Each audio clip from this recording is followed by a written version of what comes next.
बिस्मिल्लाहिर्रहमानिर्रहीम अस्सलाम वालेकुम। मेरा नाम है नवीद शेख और आप देख रहे हैं मेरा यूट्यूब चैनल और फेसबुक पेज। इस वक्त पाकिस्तान जो है वो दो महाज़ों पे फंसा हुआ है। एक महाज़ जो है वो तो ये है कि डॉलर जो है अब वो डबल सेंचुरी करने से सिर्फ 4 रन पीछे रह गई या 4 रुपये पीछे रह गया। इस वक्त 196 तक पहुंच चुका है डॉलर और मुसलसल उसकी ऊंची परवाज़ ही जारी है। जबकि दूसरी जानिब जो स्टॉक मार्केट है वो मुसलसल नीचे की तरफ जा रही है, जबकि आटा, घी, दालें और दीगर चीज़ें जो हैं वो भी आपको पता है महंगी होती जा रही हैं। इसके साथ साथ जो है IMF का मुतालबा ये है कि बिजली की कीमतें भी बढ़ाई जाएँ और पेट्रोलियम प्राइसेस जो हैं वो भी बढ़ाई जाएँ। इस वक्त पाकिस्तान जो है पेट्रोल के ऊपर तकरीबन 45 से 50 के करीब जो है वो सब्सिडी दे रहा है पर लीटर। और इस वक्त इंटरनेशनल मार्केट के अंदर जो पर बैरल कीमत है पेट्रोल की वो जो है ख़ाम तेल की वो पहुंच चुकी हुई है $120 तक। और पाकिस्तान जो कीमतें दे रहा है वो अपनी अवाम को मुहैया कर रहा है, वो बताया जाता है $90 पर बैरल तक की हिसाब से पाकिस्तान जो है वो कीमत दे रहा है। तो ये सूरत हाल है माशी एंड के ऊपर। फिर इसके अंदर जहाँ पर जो नून लीग की हुकूमत है उन्होंने ऐलान किया, ख़ास तौर पर जिस तरह हमजा शहबाज ने किया कि शरीफ फैमिली की जितनी शुगर मिलें हैं वो चीनी जो है वो 70 रुपये किलो के हिसाब से जो है वो देंगी। इसके हवाले से जो ऑल शुगर मिल एसोसिएशन है जो दीगर हैं उनकी तरफ से तरदीद आ गई। उन्होंने कहा कि हम ऐसा नहीं कर सकते, मुमकिन नहीं है। पर वो अभी तक डटे हुए हैं कि शरीफ फैमिली की जो शुगर मिलें हैं वो जो है वो 70 रुपये के हिसाब से देंगी। फिर दूसरी जानिब हमने देखा है कि जो गंदम है उसका रेट मुसलसल बढ़ रहा है, आटे का रेट मुसलसल बढ़ रहा है। तो लोगों की चीखो पुकार जो है अब वो दिखाई देना शुरू हो चुकी है, मामला सामने आना शुरू हो चुका है। अब इसके अंदर देखने वाली ये चीज़ है कि जो डॉलर है वो 195 तक पहुंचा क्यों है, ये बड़ा ज़रूरी है। तो कल मैं रात को एक शो के अंदर शब्बर जैदी साहब की स्टेटमेंट सुन रहा था, तो उनका ये कैटेगोरिकली कहना था और बताना था। इसकी सबसे अहम वजह यही है कि जो पिछली माशी पॉलिसीज़ हैं उसका रिज़ल्ट यही आना था। आज अलबत्ता अखबारों के अंदर जो हुकूमत पाकिस्तान है मौजूदा, उसकी जानिब से एक ऐड छपा है और उसका टाइटल है इंशाल्लाह बदला था बदलेंगे बदहाली को खुशहाली में। और उसके अंदर उन्होंने मुख्तलिफ़ चीज़ों का मुआजना किया है और वो उसके अंदर वो लिखा हुआ है अवाम सब जानते हैं अपने मुजरिम जो हैं वो पहचानते हैं। तो बड़ी ये अच्छी एक चीज़ है कि चलें ये हकाइक तो इसके अंदर जो बताए हुए हैं उससे तो आप रूगर्दानी नहीं कर सकते, मगर ये अपनी सियासत के लिए ये एड्स को इस्तेमाल करना, मीडिया को इस्तेमाल करना, फिर से वो नून लीग का वो पुराना वतीरा जो है वो हमको सामने दिखाई देना शुरू हो गया, चीज़ें देखना शुरू हो गई हैं। इसके ये मैं इन चीज़ों से इनकारी नहीं हूँ कि जो इसके अंदर हकाइक बयान हुए हैं उसके अंदर कोई दो नंबरी है या वो चीज़ है। पर अब एक मैस लेवल के ऊपर हम देख रहे हैं, टीवी मीडिया के ऊपर भी कंपेन चल रही है इसी सिलसिले के अंदर, जिसमें बताया जा रहा है तो आगे ही एक बुरी इकॉनमी है, आगे ही एक बुरे मसाइल हैं। आपको जो करने के काम हैं वो करें। जो पेट्रोलियम प्राइसेस जो हैं वो बढ़ानी है मुसलसल, उसके अंदर डिले कर रही है पॉलिटिकल लीडरशिप, उसकी ऑनरशिप कोई नहीं ले रहा।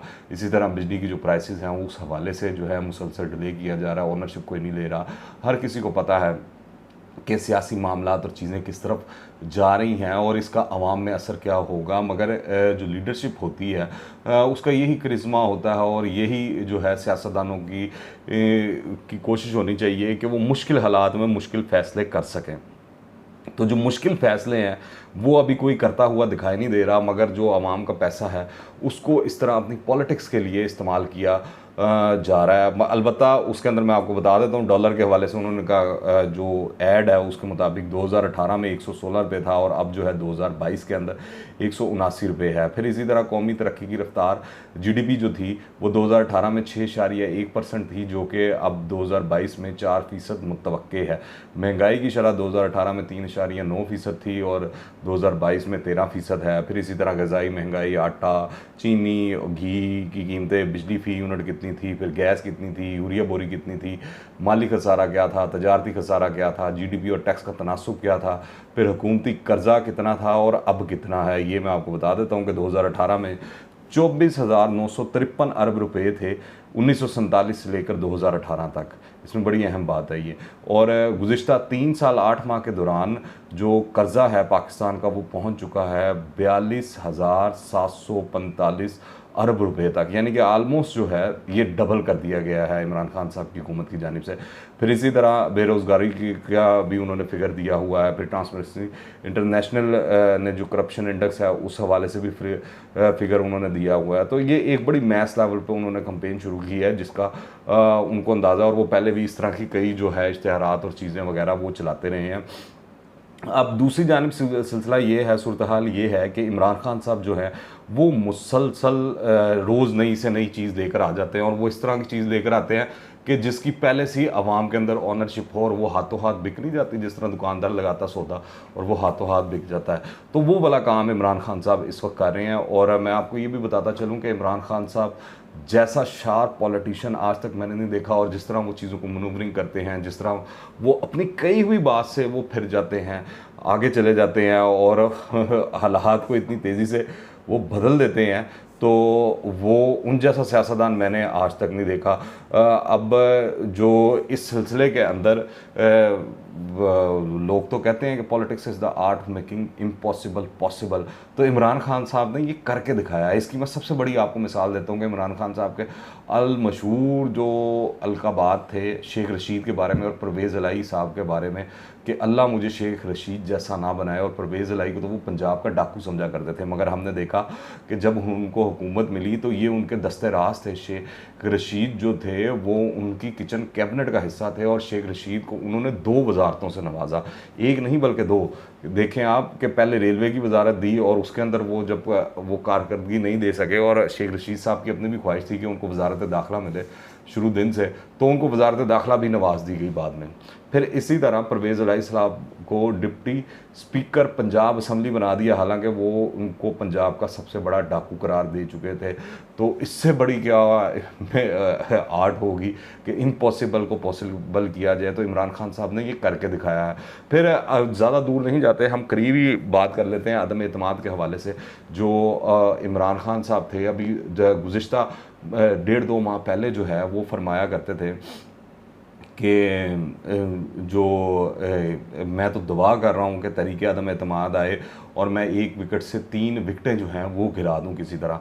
तो हमने देखा कि तरीक़े अदम एतमाद आ गई, उसके बाद विकटें तो नहीं इमरान खान साहब गिरा सके तीनों, बल्कि उन तीनों ने मिलकर इमरान खान साहब की विकेट जो है वो उड़ा दी, अच्छी बैटिंग करके और अच्छी बॉलिंग करके। फिर जब इमरान खान साहब की विकेट उड़ी तो उसके बाद से जो है आप रोना धोना इमरान खान साहब का सुन लें, वो साजिश वाला बयानिया, और उसके बाद अब हमारे सामने जो है वो जहर भी आ चुका है, फिर उसके बाद जान को ख़तरा भी आ चुका है।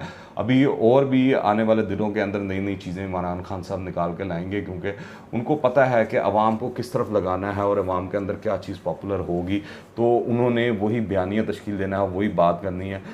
फिर आपको अगर याद हो कि ये जो मौजूदा माशी मामला चल रहे हैं, इस हवाले से इमरान खान साहब की पूरे वो जो 22, 23, 24 साल की स्ट्रगल है उसके अंदर उन्होंने हर रोज़ वो जो है हर पाकिस्तानी को बताया था कि वो जो माशी खुद मुख्तारी पाकिस्तान में लाएंगे, पाकिस्तान को आज़ाद करके रख देंगे, जितने कर्जे हैं वो ख़त्म कर देंगे, कशकोल लेके कहीं नहीं फिरेंगे, किसी के आगे हाथ नहीं फैलाएंगे। और IMF तो सवाल ही नहीं पैदा होता कि उससे कभी कर्जा लिया जाए, मगर जब वो हुकूमत में आए तो हमने देखा उन्होंने ऐसा यू टर्न लिया, ऐसे वो IMF के गर्विदा हुए, ऐसे वो जाकर सऊदी अरब की गोद में बैठने की उन्होंने कोशिश की, और IMF के साथ डील करने के लिए उन्होंने पाकिस्तान का स्टेट बैंक तक गिरवी रख दिया। इससे बड़ी क्या मिसाल होगी। और जिन शराइत के ऊपर IMF के साथ डील की गई, इससे पहले कभी पाकिस्तान के अंदर इस तरह नहीं हुआ था जिस तरह इमरान खान साहब ने किया। और जो फिर उन्होंने कर्जे लिए, जो अभी मैं आपको शुरू में बता चुका हूँ, ये नून लीग ने जो छापा है सारा कुछ मखलूत हुकूमत ने, तो वो 40,000 अरब से ज़ायद के कर्ज़े जो है इन्होंने पहुंचा दिए हैं। तो अब इसके आगे बंदा क्या कहे, अगर लोग जो हैं इमरान खान साहब की फ़ैन फॉलोइंग में अंधे हैं, वो दिखाई आपको देगा कि वो उनको पूरी तरह फॉलो करते हैं। फिर इसी तरह आज़ाद उम्मीदवारों के बारे में इमरान खान साहब जो फरमाया करते थे कि मैं किसी आज़ाद उम्मीदवार को नहीं लूँगा, मगर जब हमने देखा 2018 के अंदर सबसे पहले जहांगीर तरीन खान के जहाज़ के अंदर जो लोग बिठाए गए वो आज़ाद उम्मीदवार थे। और इसी तरह पंजाब के अंदर पीटीआई की हुकूमत बनी और उस्मान बुज़दार पंजाब पे मुसल्लत कर दिए गए, और फिर वफाक के अंदर भी यही आज़ाद उम्मीदवार मिलाकर वफाकी हुकूमत बनाई गई। फिर वो इमरान खान साहब हैं जो कहा करते थे कि मैं किसी MNA MPs को जो है वो फंड्स नहीं दूंगा, मैं जो है ये काम ही नहीं है, ये लोकल बॉडीज़ का करने वाला काम है। फिर हमने देखा कि ये सब कुछ तो झूठ साबित हुआ। उसकी वजह ये थी कि इमरान खान साहब ने हर रुकने कौमी और सूबाई असम्बली के लिए 50 करोड़ की तरक्याती ग्रांट का ऐलान किया, और ये उन्होंने 2021 के अंदर किया, जनवरी के महीने में। तो इमरान खान साहब अपनी बात से किस तरह फिरते हैं, ये जो वो कहते हैं ना मलका, ये इमरान खान साहब को ही हासिल है और किसी को हासिल नहीं है। फिर प्राइवेटाइजेशन के हवाले से इमरान खान साहब सबसे बड़े नाकद हुआ करते थे, ये ऑन रिकॉर्ड उनकी चीज़ें मौजूद हैं। ये मैं वो नहीं बात कर रहा कि सुनी सुनाई, जो इमरान खान साहब ने अपनी ज़ुबान से बातें की हुई हैं। फिर हमने देखा कि कैसे जो है ये प्राइवेटाइजेशन के हवाले से इमरान खान साहब पीछे हटे, और वो चाहते थे कि उनके दौर के अंदर प्राइवेटाइजेशन वाला जो प्रोसीजर है वो बड़ी तेज़ी से पाया तकमील तक पहुंचे और बहुत से इदारों की निजकारी कर दी जाए, जो कि मेरे ख्याल से एक अच्छी चीज़ थी। ये जो सरकारी इदारे पाकिस्तान के लिए लायबिलिटी बने हुए हैं वो हो जाने चाहिए थे, मगर मेरे इमरान खान भी जो हैं इसमें नाकाम रहे गुज़िश्ता तमाम हुकूमतों की तरह। फिर मेट्रो बसेस के हवाले से इमरान खान साहब का जो फरमाना था, मगर जब BRT उन्होंने इफ्तिताह किया तो उन्होंने बताया ये बाकियों से क्यों बेहतर है, कैसे बेहतर है सारा कुछ। तो ये सब चीज़ें आपके सामने हैं। फिर इसी तरह 35 पेंचरों के हवाले से अलमशहूर, वो आवाम को ट्रक की बत्ती के पीछे लगाई रखा 2013 के बाद से कि 35 पेंचर लग गए, 4 हल्कों में धांधली होगी, ये हो गया वो हो गया, और मगर बाद में वो ऐसा मुकरे कि अलमान अल हफीज़। फिर इसी तरह इस्तीफ़ों के हवाले से जो है कि कोई इस्तीफ़ा ना दे, जो इस्तीफ़ा देगा उसको पकड़ लिया जाएगा, ये कर लिया जाएगा, वो कर लिया। फिर इमरान खान साहब अपनी पूरी पार्टी समेत जो है हमें पार्लियामेंट में दिखाई दिए। तो ये तो इमरान खान साहब जो है वो यूटन, और इमरान खान साहब इससे लगता है चोली दामन का साथ है। तो ये बड़ा उनको मलका हासिल है, वो जब चाहें जहाँ से चाहें मर्ज़ी घुमा फिरा कर वो यूटन ले लेते हैं। कोई बईद नहीं है कि अभी आजकल जो ये साजिश का मंजन बेचा जा रहा है, या ये जो जहर वाली बात की जा रही है, या उनकी जान को ख़तरा है इस हवाले से जो बात की जा रही है, इससे भी वो एक यूटर्न ले लें। क्योंकि जो इस वक्त पंजाब हुकूमत ने जो इमरान खान साहब को सिक्योरिटी पुलिस लगाई हुई है, रेंजर्स लगाई हुई है, FC लगाई हुई है, इसके अलावा और क्या इमरान खान साहब को चाहिए सिक्योरिटी के हवाले से? उनको आलमोस्ट वो सिक्योरिटी दी जा रही है। राना सनाउल्लाह साहब का कहना है, या वजारत दाखिला के जो लोग हैं उनका कहना है, जो जब वो वज़ीर आज़म थे तो तब उनको मिला करती थी, बिल्कुल वैसी सिक्योरिटी है, उसमें कोई दूसरी कोई रद्दोबदल नहीं किया गया। मगर इमरान खान साहब हर चीज़ को, हर बात को पॉलिटिक्स के अंदर ले आते हैं और उसका इस्तेमाल इस तरह करते हैं, और जो अपने फॉलोअर्स हैं, और वो एक जो कल्ट है उस तरह लोग कह रहे हैं कि वो उन्होंने क्रिएट कर लिया है कि वो जो अगर वो कह रहे हैं सुबह है तो लोग कह रहे हैं सुबह है, अगर वो कह रहे हैं रात है तो लोग कह रहे हैं रात है। तो ये सिचुएशन आ चुकी है।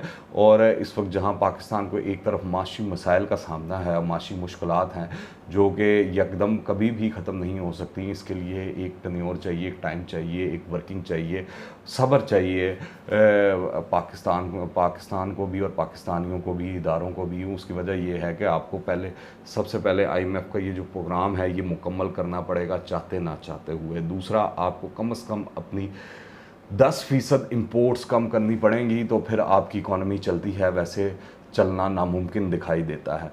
तो अब देखते हैं अब इस हवाले से लोगों के ज़हन में क्या है, प्लान क्या है, वो कर पाते हैं कि नहीं कर पाते। ये जो मखलूत हुकूमत है, या जल्दी इलेक्शन हो जाते हैं, और जल्दी इलेक्शन होते हैं उसके बाद जो हुकूमत आती है तो वो इस मामले को पाया तकमील तक पहुंचाती है कि नहीं। मगर दूसरी जानिब पाकिस्तान को माशी मसाइल के साथ साथ जो है वो इमरान खान साहब की सियासत जो है वो भी दरपेश है।